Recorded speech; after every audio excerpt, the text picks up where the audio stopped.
La policía y la fiscalía investigan si además de la enfermera Leti Cando existen otras víctimas asesinadas por Johnny Caiza. El gobierno entregó a las Fuerzas Armadas los carros blindados Cobra que serán enviados a las fronteras para el combate al crimen. 4 delincuentes se enfrentaron a tiros con los guardias de un banco en el norte de Guayaquil luego de intentar asaltar a una mujer. Televistazo revela cuáles son las 5 enfermedades más comunes entre los ecuatorianos con la hipertensión a la cabeza de la lista. El número de fallecidos por el terremoto en Marruecos subió a 2.681, mientras los brigadistas siguen buscando sobrevivientes en medio de los escombros. Amigos, bienvenidos a esta emisión de Televistazo. ¿Qué tal, Gaby? Hola, Steffi, amigos, ¿cómo están? Hoy iniciamos con un caso de asesinato que ha conmocionado a la capital.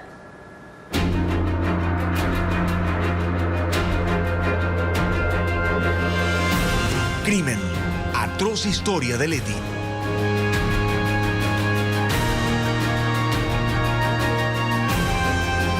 El asesinato de la enfermera Leti Cando será investigado por 90 días. Sin embargo, nuevas alertas de posibles abusos sexuales se están revelando tras hacerse público el caso.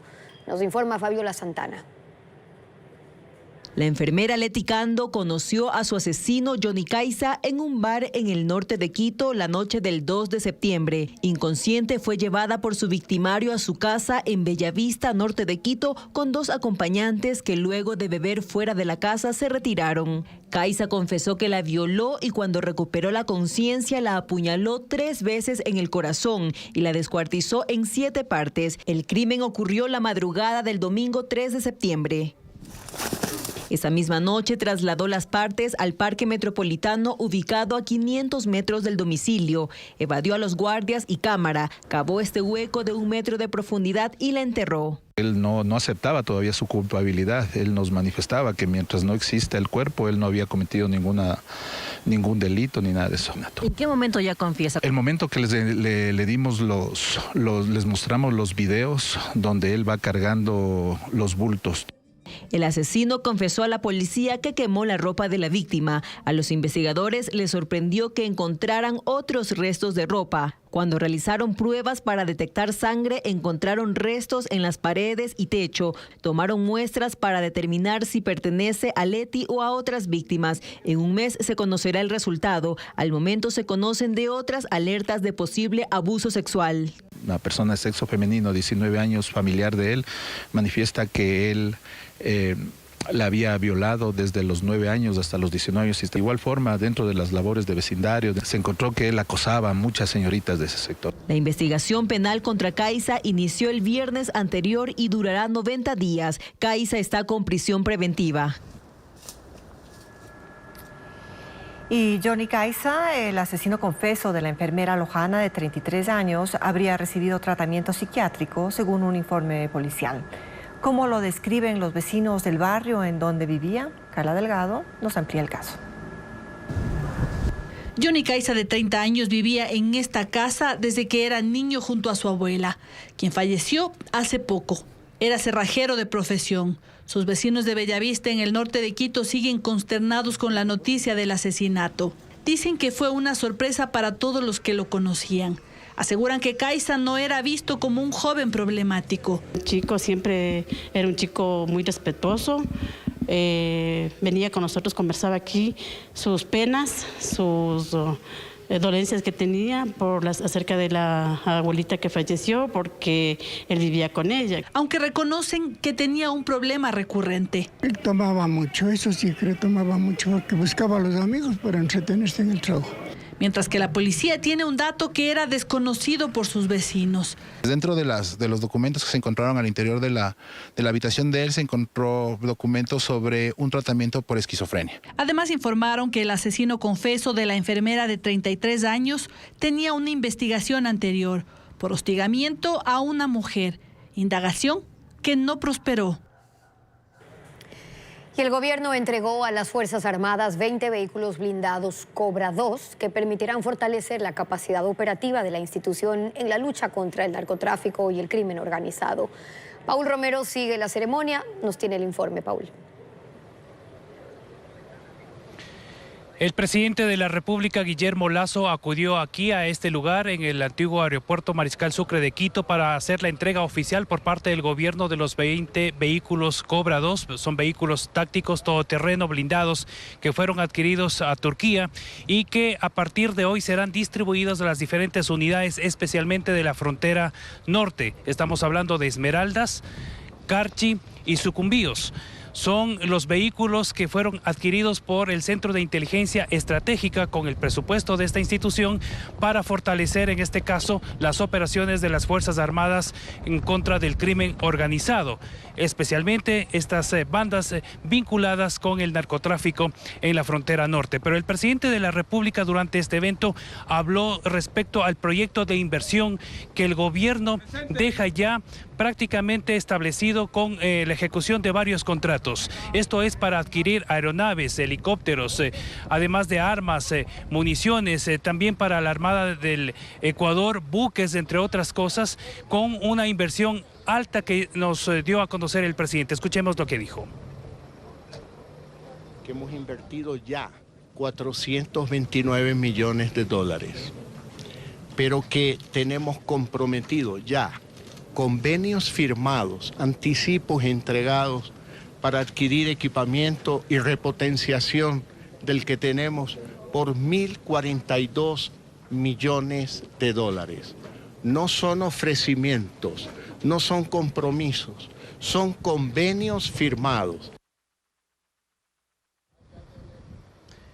Convenios firmados por este gobierno para recuperar la capacidad operativa de las Fuerzas Armadas. Hay que precisar que no es parte del acuerdo o del memorándum de entendimiento que firmó el gobierno con Estados Unidos. Ese es otro sistema, otro mecanismo, en donde también con el apoyo internacional de Washington se va a fortalecer la capacidad operativa militar.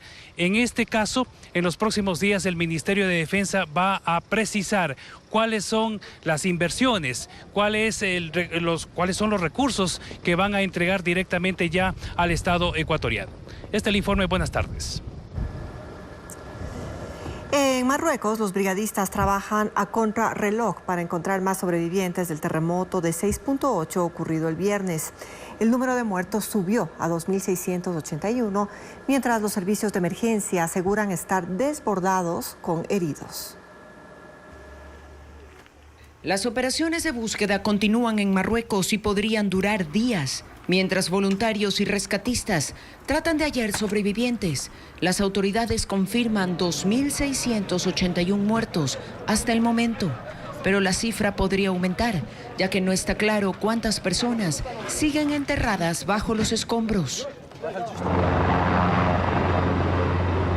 Ha sido una larga lucha durante el fin de semana para que los equipos puedan llegar a las áreas más afectadas por el terremoto ocurrido el viernes. Muchas de estas aldeas están ubicadas en zonas montañosas, a las que normalmente es difícil acceder, pero también las carreteras han sufrido daños.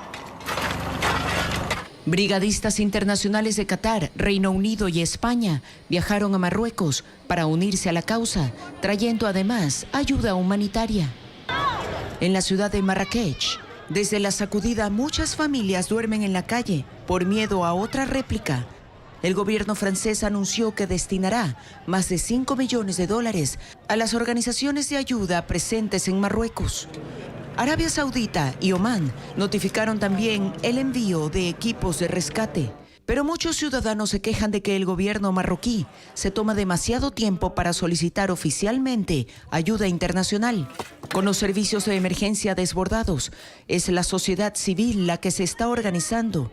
Las personas están reuniendo artículos vitales para los afectados, usando camionetas y viajando a las áreas impactadas para apoyar a los damnificados.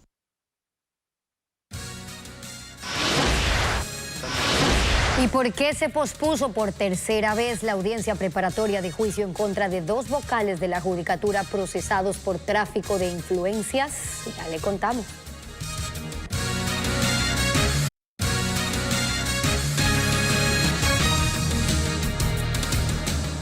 Por tercera ocasión se pospone la audiencia preparatoria de juicio en contra de los vocales del Consejo de la Judicatura, Juan José Morillo y Maribel Barreno, procesados por tráfico de influencias.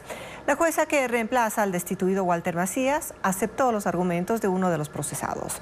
Nos informa Jacqueline Rodas. Este lunes 11 de septiembre era la tercera fecha fijada para que la fiscal Diana Salazar presente su acusación por tráfico de influencias en contra de los vocales del Consejo de la Judicatura, Maribel Barreno y Juan José Morillo, y el juez de Pichincha, Vladimir Jaya, pero nuevamente se pospuso. Esta vez, la defensa de Morillo alegó que el último informe pericial del caso le llegó ayer sobre las 5 de la tarde y no está preparado. Esta defensa al momento no ha podido contar con el tiempo suficiente para poder realizar la preparación de la defensa. Estas son argucias para dilatar este proceso. Por lo tanto, la Fiscalía reitera la posición de que estamos listos para que se realice esta audiencia preparatoria. El abogado de Barreno confirmó que él sí revisó el informe y el de Jaya dijo que estaba listo para la audiencia. Sin embargo, la jueza Mercedes Caicedo pospuso la diligencia. El día de hoy se difiere esta audiencia con el fin de garantizar línea de defensa por parte del doctor Juan José Morillo. La jueza Caicedo es una de las aspirantes a las 7 plazas del concurso que al momento realiza el Consejo de la Judicatura para la Corte Nacional. Hoy reemplaza a Walter Macías, quien originalmente tenía este caso en sus manos, pero cuando fijó la primera fecha para esta audiencia, fue destituido en una cuestionada sesión que contó con la presencia de los vocales procesados, quienes no se excusaron.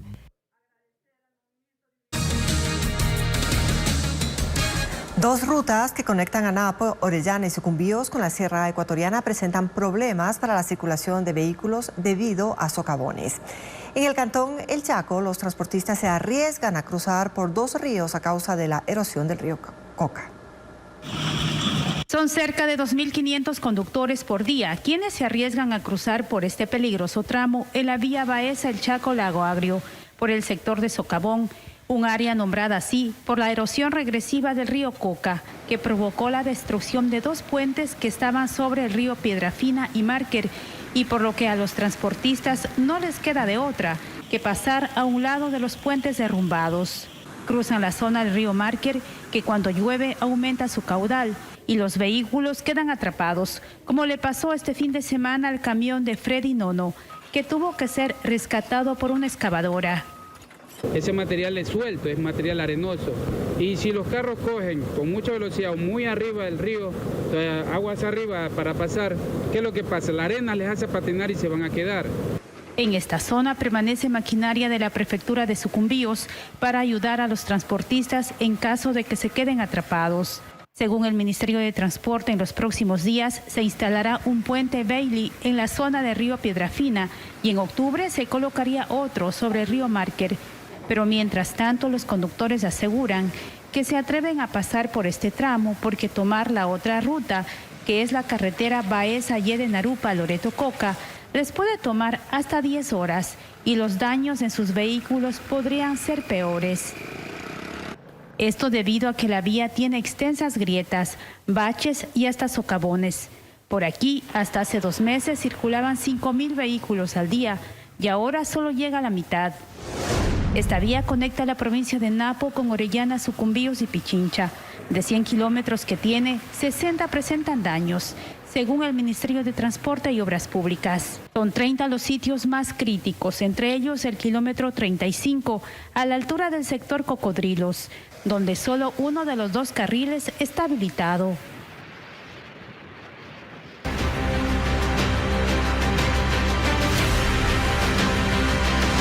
Elecciones 2023. Camino a Carondelet. Los candidatos presidenciales y sus compañeros de fórmula han estado activos en las redes sociales, han generado reacciones en la opinión pública. Aquí el resumen de lo que está pasando en la campaña electoral. Gracias por estar. Luisa González tuvo un fin de semana activo. Sábado y domingo recorriendo la provincia de Loja y hoy de regreso en Quito, pero a seguir con sus actividades de campaña. Tal vez por eso en su cuenta de TikTok recoge cuál es el recibimiento que le dan sus mascotas cuando tiene un descanso y vuelve a casa. Ese perro más hermoso de la En sus otras redes sociales, González suele subir videos con extractos de sus propuestas de campaña. Tengo que hacer campaña con chaleco antibalas. Aunque esta vez también publicó declaraciones de su oponente, en las que se lo oye comparar la situación de otros países con la de Ecuador. Daniel Noboa también recorrió 2 provincias el fin de semana, Santa Elena y Guayas. Hoy está en Guayaquil, cumpliendo con sus actividades de campaña. En sus redes, sobre todo en TikTok, decidió hablar de su imagen, con un video en el que resume sus estudios y sus maestrías. Y otro más, en el que dice que reúne las 3 B: bueno, bien portado y bailarín. Noboa también usó sus redes para pronunciarse sobre el terremoto ocurrido en Marruecos y expresar su solidaridad y condolencia para las víctimas. Pero esta vez no solo ellos, los presidenciables, movieron sus redes, sino también sus compañeros de papeleta. No se da por arte de magia. Andrés Arauz, por ejemplo, hizo una publicación en la que recuerda que las cosas no se consiguen por arte de magia. Muchos políticos te quieren engañar, diciendo que el cambio es así. Justo cuando volvió a circular un video anterior suyo en el que mostraba cómo, por arte de magia, aparecía en el trabajo, la seguridad y la educación.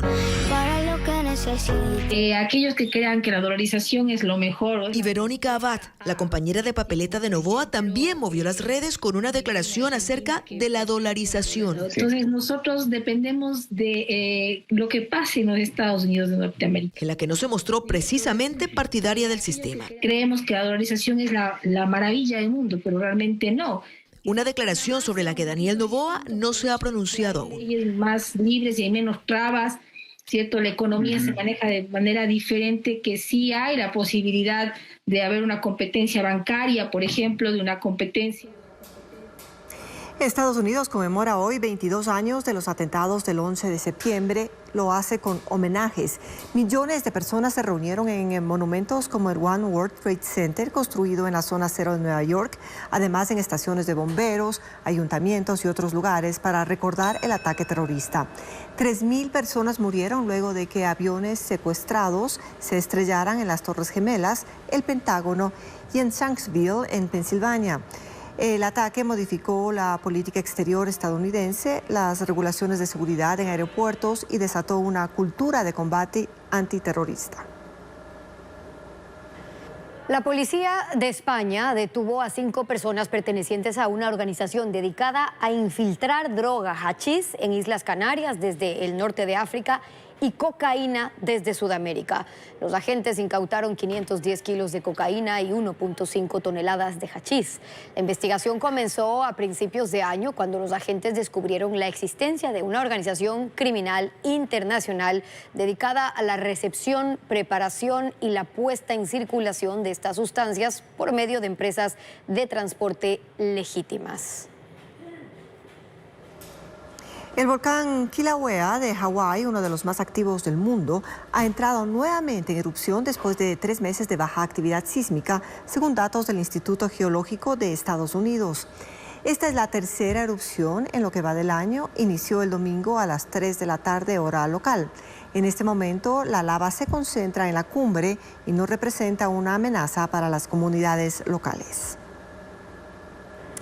Expertos alertan que cada día se reportan más casos de cáncer en personas de 40 años. En casi 3 décadas el número de pacientes ha aumentado considerablemente.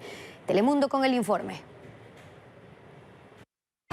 El cáncer es una de las principales causas de muerte en el mundo, pero lo que ha estado alarmando a los médicos recientemente es la cantidad de personas menores de 50 años a quienes se les está diagnosticando esta enfermedad. Un nuevo estudio publicado por la Asociación Médica Británica encontró que en las últimas 3 décadas hubo un aumento significativo a nivel global. Los datos recopilados de 204 países entre 1990 y 2019 muestran que los casos de cáncer en adultos entre 14 y 49 años aumentaron un 79%, mientras que las muertes subieron por casi 28%. De los 29 tipos de cáncer analizados, el de seno registró el mayor número de muertes, seguido por cáncer de tráquea, pulmón, estómago e intestino. Se dieron cuenta la dieta, por ejemplo, el uso de alcohol, cigarrillos, digamos, hay ciertas causas, el aumento de comer carne, por ejemplo. Los expertos recuerdan que hay que hacer lo posible por cuidarnos, pero también monitorear nuestra salud. Nosotros hemos visto en los últimos años pacientes realmente de 40 años o menores con cáncer de estómago, cáncer de páncreas, metástasis de hígado, y esto lo estamos viendo a menudo. No quiere decir que no se van a curar si tienen el tratamiento adecuado. Según los autores del estudio, la mala alimentación, el uso de alcohol y el tabaco, la falta de actividad física y la obesidad están entre los factores de riesgo más preocupantes. Vehículos dados de baja del Cuerpo de Bomberos de Quito y que debían ser chatarrizados fueron vendidos. La Contraloría detectó irregularidades en el proceso de chatarrización de los bienes de esa institución. Francisco Garcés cuenta detalles. La Contraloría detectó irregularidades en el proceso con el que los bomberos de Quito dieron de baja y ordenaron chatarrizar 27 vehículos supuestamente inservibles. El proceso empezó en el 2021 y 2022, cuando se ordenó la chatarrización de los bienes que según la Contraloría se hizo sin informes técnicos, es decir, sin documentos que garanticen que esos vehículos estaban inservibles y sus reparaciones eran muy costosas. Entre los vehículos chatarrizados estaban ambulancias, motocicletas, tanqueros y otros automóviles para la atención de emergencias. Por todos ellos, el Cuerpo de Bomberos recibió algo más de $11,000, pero al final no tuvo certeza de que efectivamente fueron destruidos. Es que al menos 8 vehículos fueron a una bodega en Santo Domingo y vendidos en esa ciudad.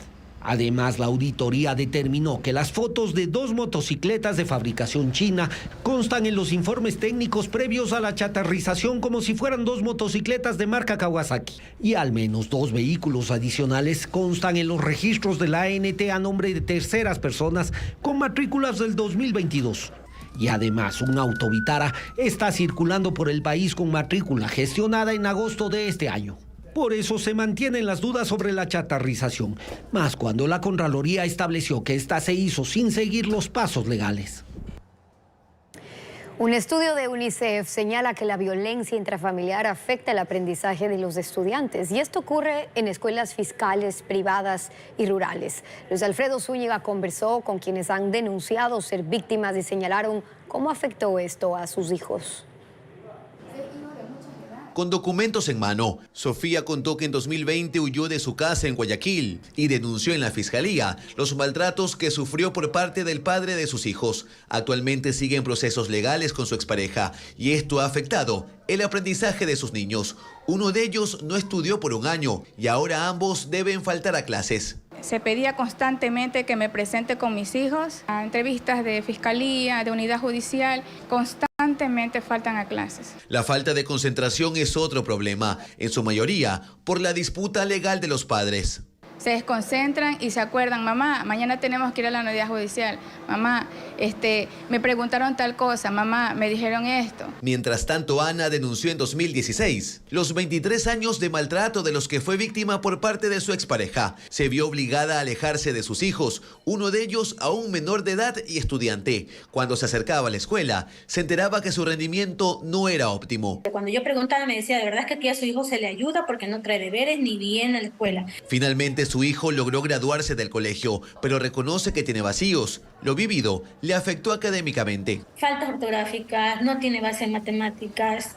Acercarse a otros compañeros es como temeroso, nervioso. No son casos aislados. Un monitoreo que hizo UNICEF en la comunidad educativa del país refleja que el 60% de padres de familia señala que sus hijos aprenden más cuando el ambiente familiar es tranquilo, mientras que el 50% de docentes encuestados identifican a la violencia intrafamiliar como el principal problema para el aprendizaje. Quienes han denunciado estos casos piden que en los procesos legales no se revictimice a los niños y que las personas que aún sufren maltrato acusen en la fiscalía a los responsables a tiempo para evitar secuelas que pueden durar años.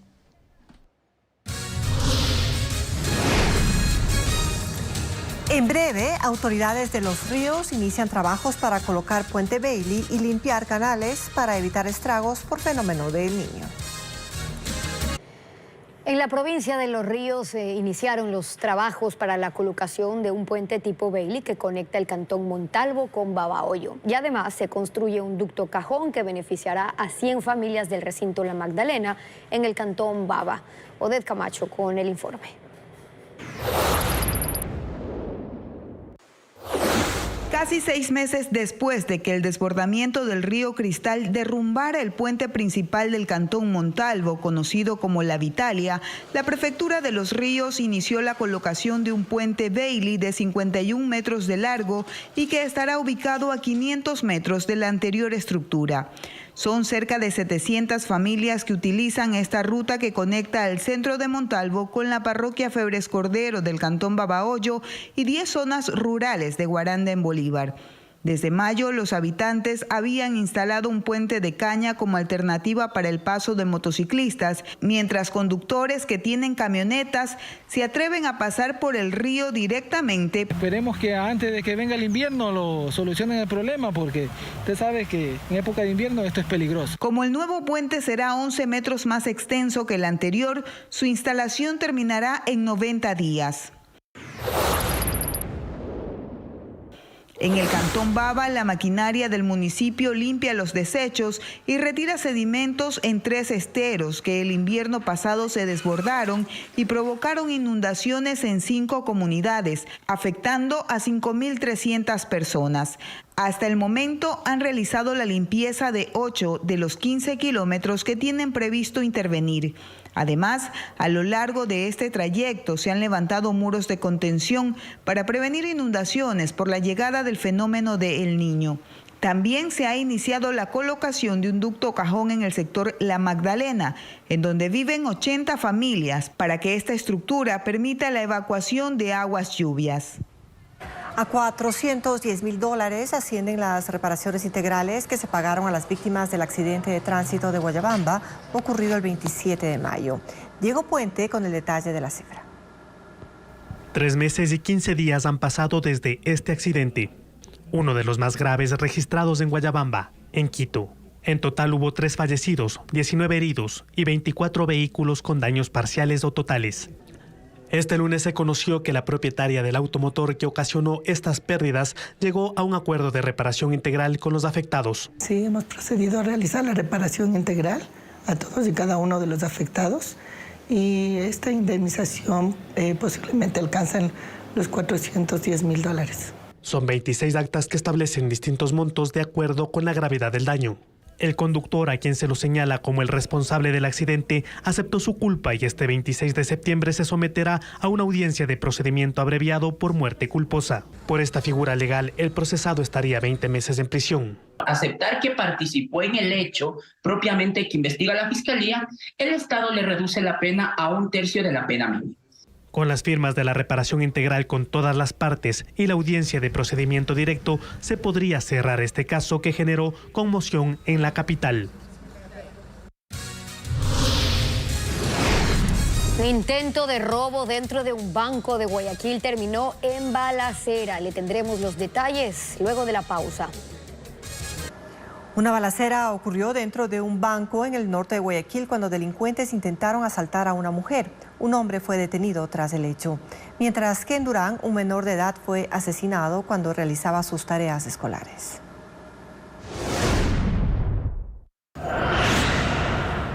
Ocurrió pasadas las 10 de la mañana en el sector de Urdesa, norte de Guayaquil. Fueron momentos de pánico. Según testigos, un hombre con un arma abordó a una mujer en la caja de un banco para intentar arrebatarle un bolso con dinero. Sin embargo, 2 policías vestidos de civiles se percataron y trataron de impedir el robo, por lo que se produjo una balacera. La puerta de la entidad fue destruida y varios casquillos quedaron en el suelo. Sin embargo, nadie resultó herido. Los agentes impidieron el robo y el sacapintas fue detenido, mientras otros 3 cómplices huyeron en motos. El aprehendido fue trasladado a la fiscalía y ya se revisan las cámaras de seguridad para dar con los otros responsables. Más temprano en Guayacanes, norte de la ciudad, un hombre fue asesinado cuando bajaba de un carro para ingresar a su domicilio. En ese momento, 2 sicarios en moto le dispararon en 4 ocasiones. El ahora fallecido tenía 10 antecedentes penales, entre ellos por estafa. En el sector de Primavera 2 en Durán, un niño de 5 años fue asesinado mientras realizaba sus tareas al interior de su casa. Ocurrió cuando hombres llegaron y atacaron a bala la vivienda. Un adolescente de 16 años que también se encontraba en el lugar resultó herido y fue trasladado a un hospital. Se desconoce las causas del ataque. Y ya son más de 27,3 millones de atenciones las que se han registrado este 2023 en los más de 2.000 centros médicos del Ministerio de Salud Pública en Ecuador. Vanessa Robles detalla las 5 enfermedades más frecuentes en el país en lo que va del año. Las consultas médicas han aumentado en los últimos 3 años, según datos de Salud Pública. En 2020, el año más afectado por la pandemia, se reportaron 27,3 millones de atenciones en todo el país, pero en 2023 la cifra ya fue superada. Hipertensión.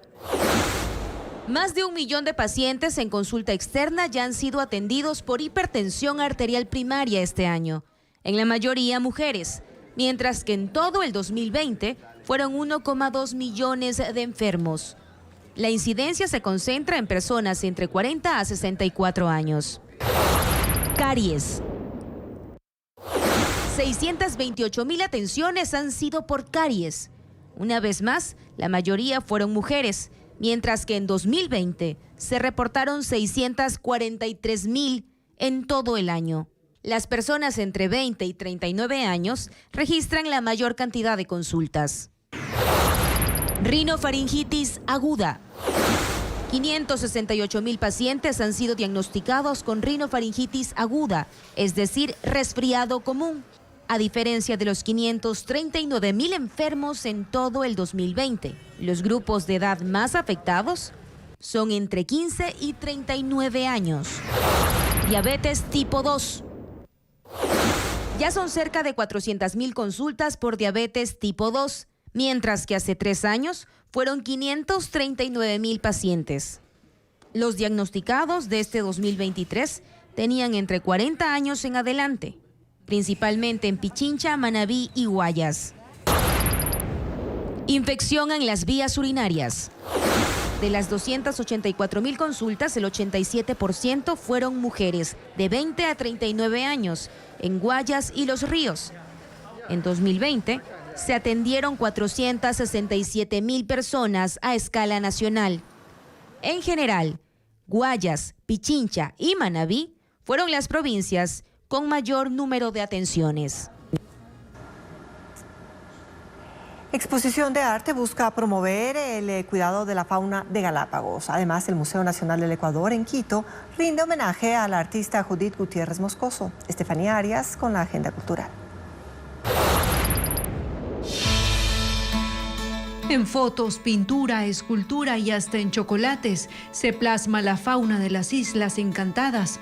Es la exposición Galápagos, la vida en arte, que reúne 13 fotografías de Daniela Márquez, retratadas en óleo por el artista Marcos Rivadeneira, además de una tortuga y una iguana en barro, creadas por Mariela Moncayo. El objetivo principal de esa exposición es transmitir un poco la necesidad de la preservación de las especies y el medio ambiente. Por eso también hay un mensaje en cada una de estas imágenes al escanear el código QR que se encuentra adjunto. Las fragatas son aves únicas, con alas imponentes. La muestra estará en el Parque Histórico en San Borondón hasta el 24 de septiembre. La entrada es libre.